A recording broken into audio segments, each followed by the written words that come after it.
Oh, good afternoon, citizens. Well, my pleasure to meet you all again here at our Monticello, and particularly here in, well, what better place, a library. And if I may be so bold, the Jefferson Library at Monticello. I look forward to our conversation upon one of my greatest delights, books. And we are greeted today and monitored in open and free inquiry by Laura Michael Balderson. So I'm happy that she is with us to monitor your questions. Now, may I ask of you two things? Firstly, whether I may take a chair. Thank you. One of my most comfortable chairs. It is known as a Campeche chair.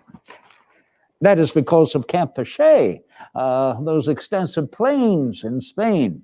And secondly, may I ask of you that I might be better heard and better, more clear, if you will, in my enunciation and discourse, to remove my mask. I'm very much in favor of these. They show common decency, a good manners towards one's fellow man.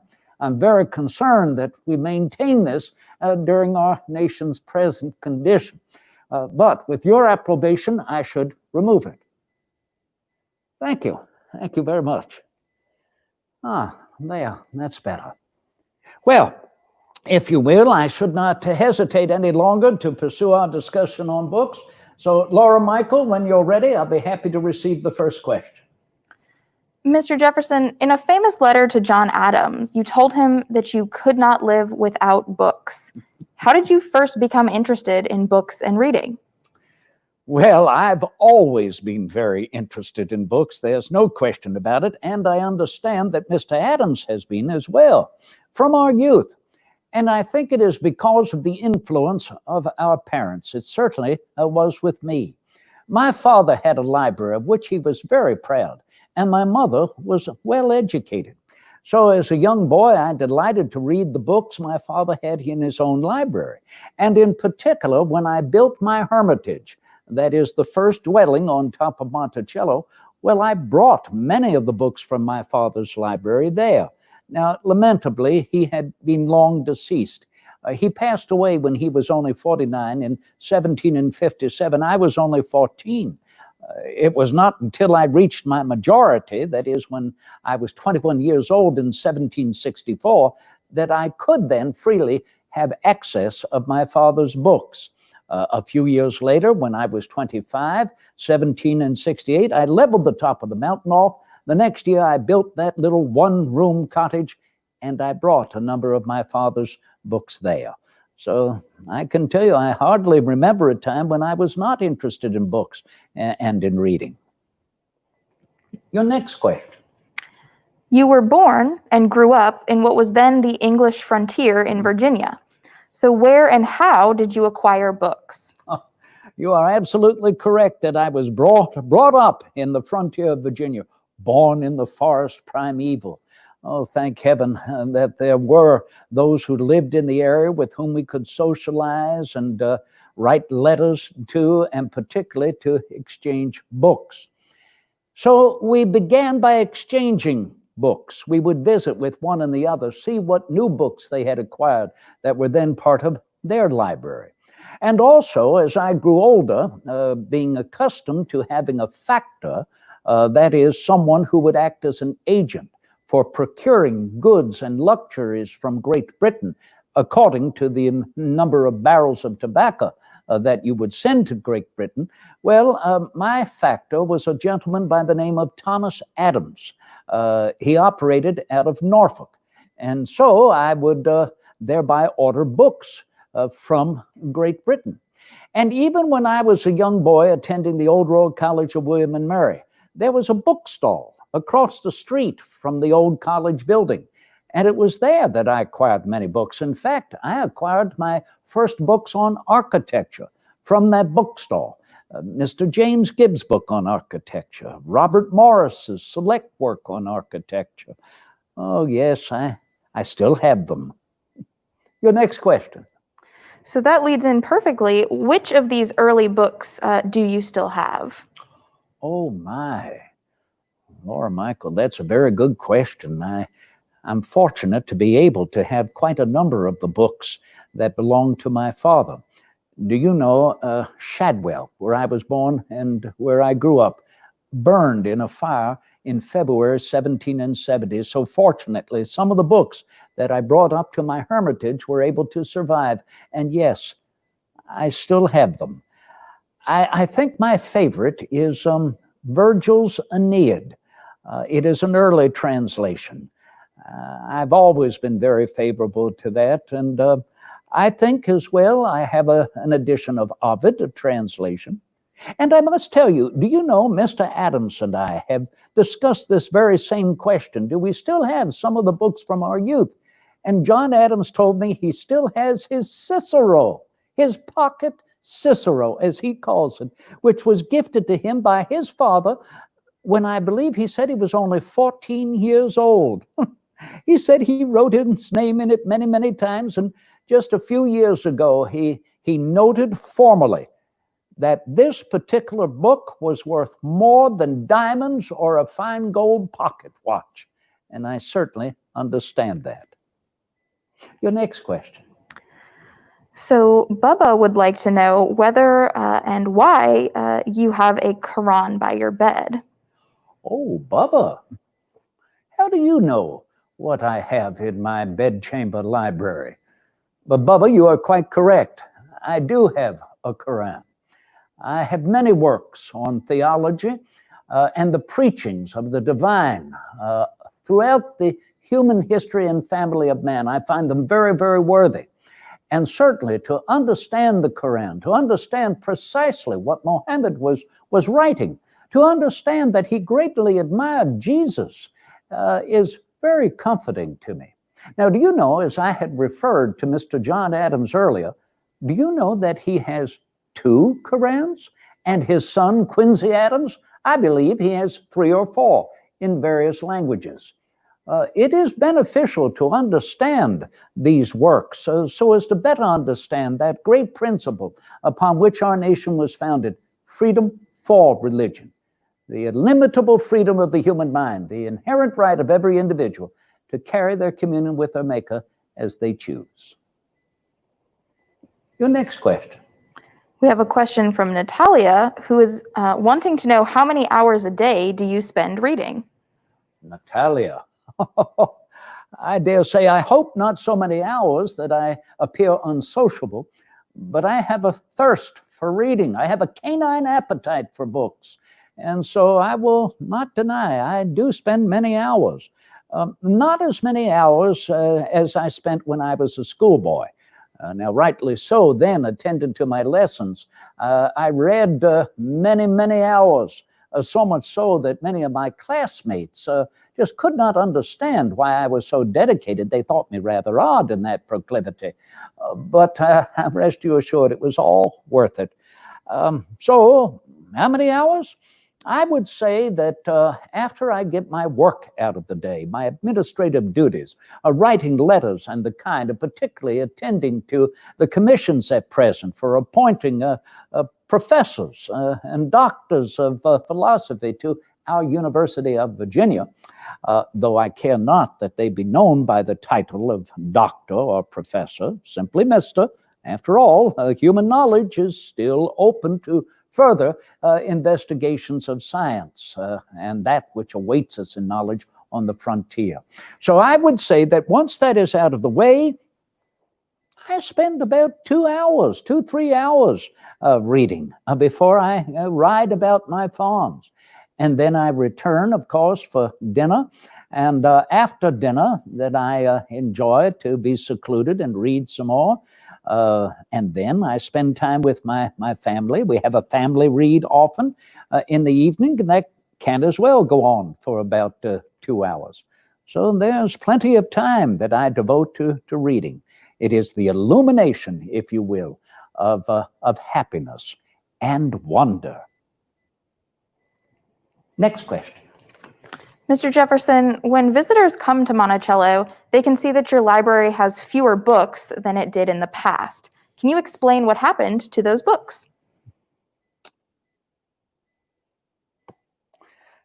I have needed money. I need to continue to help support farming and my family. And so therefore, I've had to sell my library, my largest library. Mind you, I'm working on my third. The first library I already mentioned. That was the one that I inherited from my father.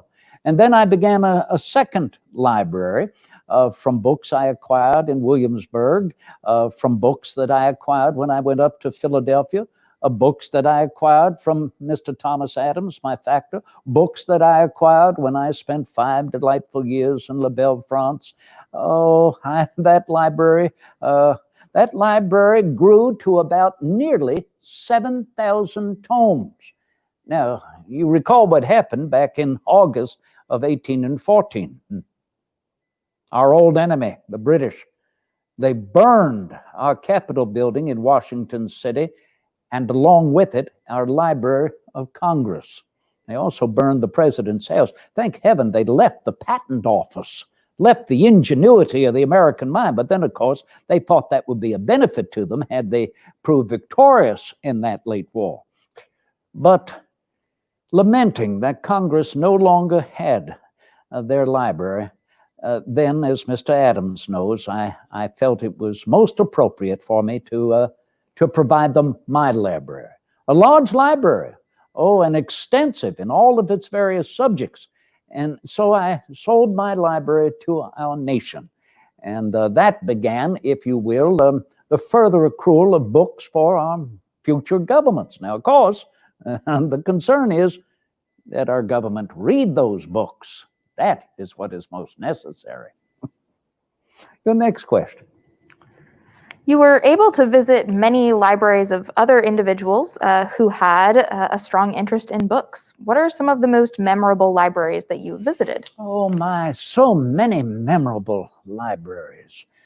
Let me see. When I was a young man, I thoroughly enjoyed visiting the libraries of the Hill Carter family at Shirley. That plantation was on the way as I made my way to Williamsburg. And then near that was the library of the Byrd family at Westover, the library of the Harrison family at Berkeley. And then, of course, in Williamsburg, the Old Royal College of William and Mary had its own library. There was the library of my cousin, Sir John Randolph, which he bequeathed to his 2 sons, Peyton Randolph and John Randolph the Younger. In fact, I will tell you that when John Randolph the Younger decided he would remain loyal to England and sailed to England as our revolution began, it was not before I made a wager with him that if he would not return, then I could buy several books out of his library and as well acquire his Cremona violin. Well, he did not return. Now, there were other libraries of great note. Dr. Franklin's library in Philadelphia was extraordinary. And I'm happy to know, though he's been long deceased, that it has proved the foundation of the Library Company of Philadelphia. And another library that has been assimilated with that was the library of the Logan family, Dr. George Logan of Stenton, there in Germantown. I visited that library many, many times. Now, I will tell you, too, when I spent 5 delightful years in France, I had the opportunity to visit many libraries of nobility, I will say, but also one in particular in Milan, which I found astounding. It was the library of Leonardo da Vinci. Yes, it was extraordinary. I was able to see his drawings, even of phantasmagorical flying machines.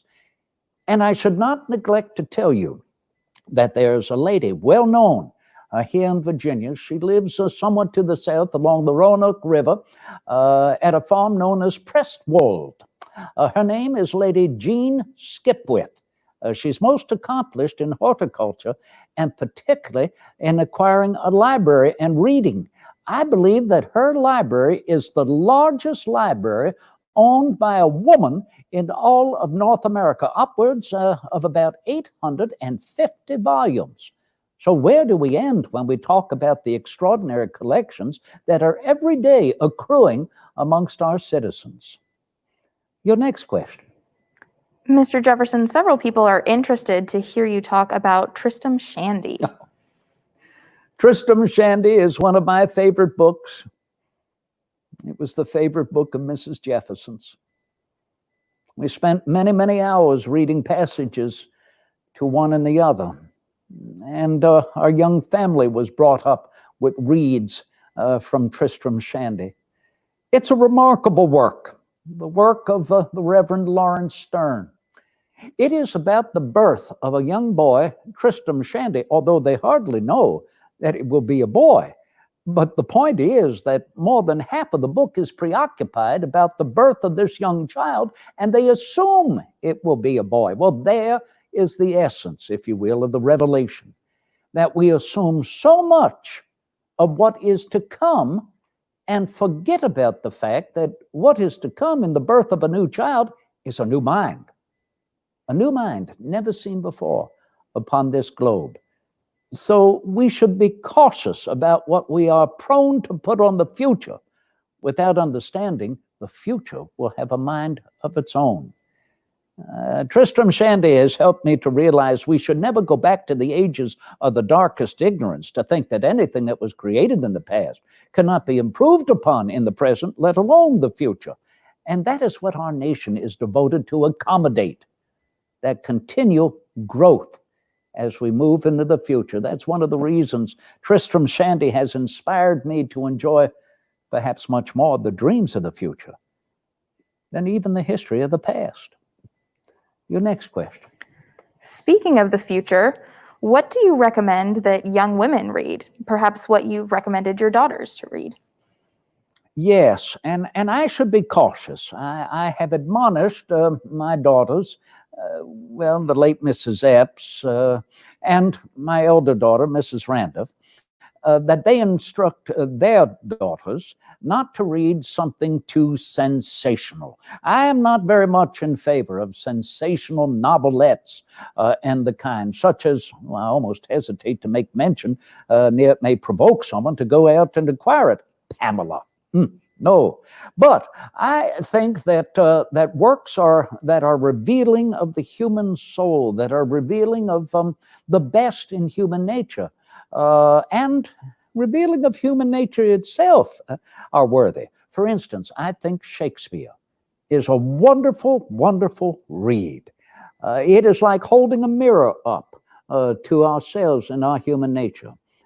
He remains one of my favorite authors, let alone playwright. You know, Mrs. Adams will tell you that when she and her husband and I were making our way through the Midlands of England, we visited Stratford-upon-Avon, particularly to see where the great bard was born and where he was buried. Well, Mrs. Adams will tell you that when our carriage drew up to the center market square in Stratford-upon-Avon, I was the first to alight from the carriage, and I knelt down and I kissed the ground. I'm almost sorry I revealed that, but it is true. And therefore, I would recommend Shakespeare. I'm not saying he cannot become sensational, but it is a good sensation, if you will, that we have a deeper insight into human nature. Your next question. This one can be controversial, but Bess would like to know if you like making notes in the margins or if you frown on that practice. Oh, Bess, it's not that I so much like doing that. I continually do that. I'm always making notation and annotation in the margins of my books. And you will find that if you go to Congress, as far as I know, with them now owning my library, that many of those books have annotations in them. Also, they have the notation that it belonged to me at one time, because I want to write T at the bottom right of one page, and then several pages later, I write J. Now, I will tell you who else is want to make extensive notations in their books. That's right, John Adams. Mr. Adams and I have often discussed that we immediately put down our thoughts about an author's idea or an author's comment right there in the margins, so that as we go back, we can be reinforced with what we thought or proven wrong as we continue to read further. So, yes, I would say I certainly delight in putting notations in the margins of my books. Your next question. Mr. Jefferson, what books do you consider the most influential in your drafting of our Declaration of Independence? I would say there is nothing new or original in our Declaration of American Independence, meaning, first, that it was not our charge, our business to come up with anything new, but rather to resuscitate, rejuvenate the essential story of man's eternal struggle for liberty. And that story has been written through time, written in the works of Aristotle, Cicero, Algernon Sidney, John Locke, amongst many others. So I would say that they form a foundation of what I expressed in our Declaration of American Independence. And now here's the quandary. I would almost like to think that those are the authors and their works that each and every one of you have read and reread frequently. No, you have not. Not when we realize that in 1776, many Americans as yet could not read. So I had to shed the lofty sophisms of these ancient authors and explain it in clear and simple terms. That is the expression of the American mind. It is almost as if I wrote a dramatic piece to be publicly read, and I am no playwright. But I hoped, because of these authors and their works, that I could lift the human soul to noble sentiments of what man can accomplish in collaboration with his fellow man. By the way, there's another most influential author. His work appeared that winter, January, I believe, of 1776. Do you know who it is? Thomas Paine. His Common Sense. Yes, he is most influential in our Declaration, and I believe our Declaration of American Independence is just that. Good common sense. The next question. So we know you authored the Declaration and, of course, thousands of letters, but have you authored any books? Well, yes, I have. I've authored two. One somewhat lamentably, the other necessary for the proper administration of government. The one lamentable is my notes on Virginia, my notes on the state of Virginia. It was the result of a circular of questions that were put to all of the former colonies by the French government. They wanted to know information, animal, vegetable, and mineral about our colonies as to help them and support them to whether they might invest in the American Revolution. Well, I did not get around to it until after the Revolution was over. I had all of these notes on little pieces of paper, the backs of envelopes. And so when I was in France, I drew it together and I decided that I would have it privately published and then distributed on hand to gentlemen of scientific curiosity. I lament that though it was published in French, one of the copies was acquired by an Englishman. And he translated it into English and published it, and then it got back to my native land, and I'm not very proud of some of the things I wrote with respect to our population and its composition of various peoples. I regret it, and when I have been approached to perhaps provide it for certain curriculums in district schools or even collegiate or university classrooms, I've said no, I should not care to have that done. And I have gone back and made notations there in the pages and tried to correct what I have done, but unfortunately the damage was already done. Now, the other book was a manual on parliamentary procedure. And I wrote and had that published when I was vice president. I grew up as a practicing attorney with a reverence towards proper parliamentary procedure, the British method, because in that method of a civilized people in governing themselves, no one voice is louder than another. No one individual is above the law, particularly the monarch. Well, we know that in the Great Charter of 12 and 15. So the parliamentary procedure is the method that we pursued at our Continental Congress in Philadelphia. And it should be no less the method as we have created our own Congress and endeavor then in open and free argument and debate. But let that be attended to fairly and equally. Make the proposition, put forth the proposal, make the motion, argue and debate it, wrestle with it, but then the motion must be made to vote on that resolution. And that is done in proper parliamentary form with what we hope will be a compromise and resolution on behalf of the common good. So, Notes on the State of Virginia, my parliamentary manual are the only two books that I have ever written. The next question.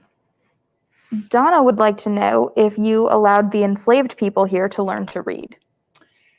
Donna, I have never denied any of the enslaved to take a book from my library and to read. Lamentably, there are but a few who can read.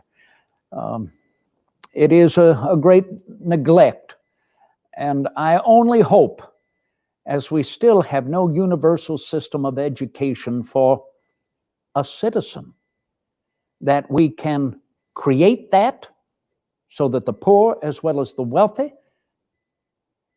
female as well as the male. And yet this is no excuse, is it? To hope that someday we will have a system of education for the enslaved. Donna, there are many who do not want that. I am not one of them. And yet I know that the future will be very harsh upon my inattention to see at least a system of education upon my farms. Your next question. Mike would like to know, in addition to the 2 books you already discussed authoring, did you write an autobiography? Oh, yes, but that's not a book, Michael. It is merely my personal autobiography. I would never want that to be published. Oh, not that I have anything. Well, I have not finished it yet. I am still working on that. And it is to the best of my knowledge. As I get older, I'm sorry to say I have forgotten some things, even though I've kept a consistent memorandum book from my youth that I could go back and see precisely with whom I engaged conversation, what we talked about, where I was at a certain date. I have kept those memorandum books, but even so, I fall short on some of the precise recollections that I would hope I could include in my autobiography. You know, Dr. Franklin wrote an autobiography. He told me so. Oh, I would look forward to that being published, but I would be cautious of my own autobiography being published. Your next question. Pat would like to know, as you get older, do you find your desire to read and learn is growing? Pat, I can assure you I have an insatiable desire to continue reading.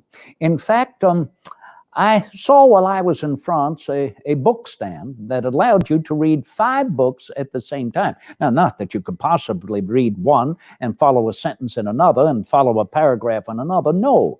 But that as you're reading one of particular interest, you could refer and reference with other books upon that book stand. So I have become more accustomed to having several books on my book stand and therefore pursuing further studies. If you will, to continue to open my mind. I think that is what is so necessary for any individual, particularly our nation and the citizens of our nation, to keep an open mind. That's how we created our nation, to be open to the future and to be able to share the inalienable rights of the family of man with everyone. And I think to remember where we've been in the past helps us better to know where we are now and to move into tomorrow. That's why I've always thought history should be our first and foremost read. To remember where we were equips us better to enter into tomorrow. So yes, I continue to do a great deal of reading, and the more so, I hope there is never a time that I would close a book without being desirous of opening another one. Your next question. Several people are interested in which books have helped to shape your morals, and Danny is curious about which theological work you refer to the most. This is a good question. I will tell you this, I've often thought of myself as an antique Roman, because I do believe that Roman virtue is a particular necessity in this modern world. And by that, Danny, I mean simply this. The Romans used to say, manners make the man. Now, is that any less necessary in this modern world? In my opinion, it's the more necessary. How we treat one and the other. That is the greatest foundation of morality. To do unto others as we would desire to have done unto ourselves, and particularly as Jesus of Nazareth is wont to say so beautifully, to love your neighbor as you ought to love yourself. So I hope you may understand through that some of the important authors and preachers that have continued to influence me. In the past, Tacitus, Thucydides, even Euclid.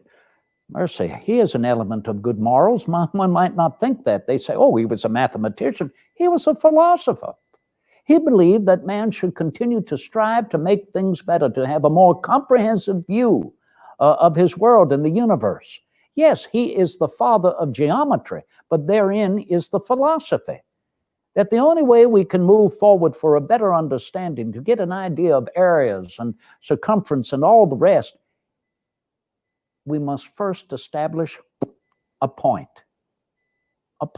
and then go on from there. So I hope I have not appeared to be too evasive, but I think you may understand that the ancient authors, I made mention earlier, Locke, Newton, and Bacon, they help us to move forward. They establish that sense of morality to do unto others as you would desire to have done unto yourself, to continue to better the condition of mankind, and as well, the teachings of Jesus of Nazareth. I think those of great inspiration. Your next question. So as you have designed many famous buildings, Monticello, of course, our Virginia state capitol, and the original campus of the University of Virginia, have there been any specific books that have influenced those ideas? There have been many books that have influenced my architectural drawings. I believe I mentioned earlier that as a boy attending the Old Royal College of William and Mary, I procured my first books on architecture, James Gibbs' book, Robert Morris's select book on architecture. And it was a particular plate in James Gibbs' book that influenced the first design of my first Monticello. It could have been plate number 37, if I recollect. I'm not so certain. But in any respect, then further, I acquired the 4 books of architecture by Andre Palladio, and they helped. But when you talk about our Capitol building in Richmond, well, one book comes to mind immediately. It was Charles Louis Clarisseau's Ruins of Ancient Rome in the south of France. I had already acquired an edition before I went to France. I knew from seeing the beautiful renderings of the Maison Carrée in Nimes that I should make an effort to see this with the naked eye, and as well to see many of the other renderings that Monsieur Clarisseau had within his book. Because the point is, when you are able to see this with the naked eye, it becomes the more clear how they are situate in nature. Now, as far as our university, I would say, as I have a particular print of it in my salle de manger, in my dining room, before I even saw the Chateau de Marly, that I had seen a rendering of it. And then having the opportunity to travel beyond the deserts, north, if you will, of the Palace of Versailles, and stand on that ridge, that precipice, to look down into the valley of Marly and see that beautiful chateau there, the chateau in the center of a sea, and then out from both sides, pavilions connected with columned walkways, and then in front of the pavilions to see these fountains bursting forth with water that was wont to cascade in the distance down a mountainside from a reservoir in which the water had been pumped up from the Seine on the other side of the mountain. Oh, it came to me right then, the paper and the immediate visage, seeing it on sight. It came to me then, the font of knowledge. What a wonderful idea for the plan of a university. Your next question. Theodosius is joining us from Denmark and wants to know how you organized your library. My library, Theodosia, was organized along Sir Francis Bacon's idea of a library. Simply, if you will, memory, reasoning, and then the arts, or the future. So you can well understand that history would provide for that essential element of memory, and then utilizing that history into reasoning, which of course includes mathematics, as I mentioned Euclid earlier, and then further, thirdly, the arts, how we utilize all of that to create for ourselves great beauty in our surroundings, a further embellishment in nature, and particularly, nonetheless, in government, to make for a better government one generation after the next, to pursue more distinctly the improvement in the condition of mankind. So that tripartite method of arranging my library, I continue to provide memory, reasoning, and imagination, or the arts. Your next question. Cynthia would like to know what books you most quote. Cynthia, I believe that I quote John Locke and his essays on government, his essay on human understanding frequently. I enjoy quoting Shakespeare, as I referred to him earlier, a great delight for me. Shakespeare, of course, I think the play The Thing is something we should never discount, particularly in politics. I'll never forget, oh my heavens, it was Patrick Henry's histrionics that was wont to win the day for him. I remember that on occasion, watching him perform, I decided to close my eyes and simply listen to what he was saying. And then when I finally opened them, I realized I could not connect a single thing he was putting together, so it was his histrionics that was wont to provide the influence. In John Locke, I think the essence of his essays is simply no government anywhere at any time will long survive unless it recognizes it receives its just powers to govern. That's right, from the governed, from the people. It's common sense. If there are no people, then a government governs over nobody. It is the people, we the people, who not only provide the purpose, we provide the power. The next question.